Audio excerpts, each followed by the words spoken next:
A fisioterapia na lipoaspiração tem alguns temas que são extremamente controversos e que geram, às vezes, em quem opera, algum tipo de ansiedade. O principal deles só é o taping, tá? Me traz muito incômodo eu acabar uma cirurgia e um fisioterapeuta, com todo respeito, eu não tenho nada contra a prática, deixar o paciente 1 hora e 20 envelopando um paciente, um taping, dizendo que isso vai determinar a melhoria da qualidade do resultado pós-operatório. O que eu gostaria que você falasse para mim em relação ao taping é o seguinte, como funciona o taping, em que momento você indica o taping, e se você indica um tape pós-operatório imediato. Então, eu gostaria de responder essas 3 perguntas. Tá. Então vamos lá. Como é que funciona o tape, né? O tape é uma contenção elástica. Então, o objetivo é, toda cirurgia onde a gente tem principalmente uma lipoaspiração, a gente vai ter um espaço morto, né, onde foi retirado aquela gordura. Então, existe aquele espaço ali onde ela foi retirada. Qual é o objetivo do tape, assim como da cinta, né, e de toda a nossa parte de compressão? É diminuir esse espaço e, consequentemente, a gente controlar o processo inflamatório e o processo fibrótico, né, o processo de reposição de tecido. Então, o objetivo principal dele é esse. Em relação à indicação ou não indicação, né? Eu acho que assim, existem casos em que a gente até indica o tape quando você tem uma segurança muito grande de como que aquela pele vai evoluir. E aí, quando é que isso, para mim, né, ou para nós, começou a não fazer sentido, principalmente? Como você falou, primeiro que você leva aquele paciente há um tempo dentro do centro cirúrgico, um ambiente frio, e ele não consegue, né, a gente não vai estabilizar isso de uma forma adequada. Perfeito. E a segunda é que hoje a gente tem a cirurgia plástica, ela evoluiu, né? Então, a gente tem hoje a associação de tecnologias. Então, se a gente estiver falando assim, de uma lipoaspiração em que o profissional, né, médico, ele não vai usar nenhuma tecnologia, o tape ele pode ter o benefício a partir do momento que a gente vai comprimir, diminuir aquele espaço.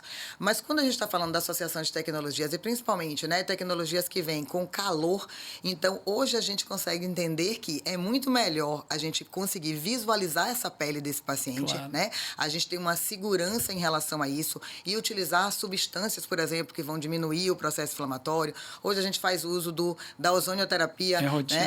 Que é uma pós-operatória. rotina nossa. Com que objetivo? Aumentar a vascularização, aumentar a perfusão daquele tecido e a gente consegue visualizar. E quantas vezes a gente já viu, né, problemas que poderiam surgir se aquilo tivesse ocluído, mas como não está, a gente age de uma forma muito rápida, né? Isso, só passando para entender isso, como funciona no pós-operatório. O pós-operatório de uma cirurgia de lipoaspiração, a maior preocupação imediata é com a pele, a qualidade da pele, perfusão de pele e inchaço. Então, às vezes, quando você tem um inchaço muito grande na região, você pode ter uma dificuldade de retorno venoso, e isso pode complicar a pele do paciente, evoluindo, às vezes, até com isquemia e necrose. Então, como você avaliar essa pele nas primeiras 8, 10 horas de pós-operatória se o paciente está todo envelopado? Isso não vai ser possível.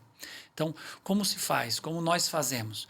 Então, o paciente é avaliado 4 horas após a cirurgia e 6 horas após a cirurgia.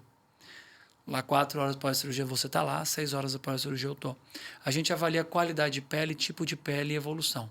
Se esse paciente não tem nenhum sinal em que vai haver qualquer tipo de alteração de pele, a gente segue com um protocolo de pós-operatório normal, que vai existir o taping. Sim. Em mais ou menos quanto tempo você faz o taping? Normalmente a gente começa com 72 horas, né? Que é quando o paciente inicia a físio. Isso, entre 48 a 72 horas.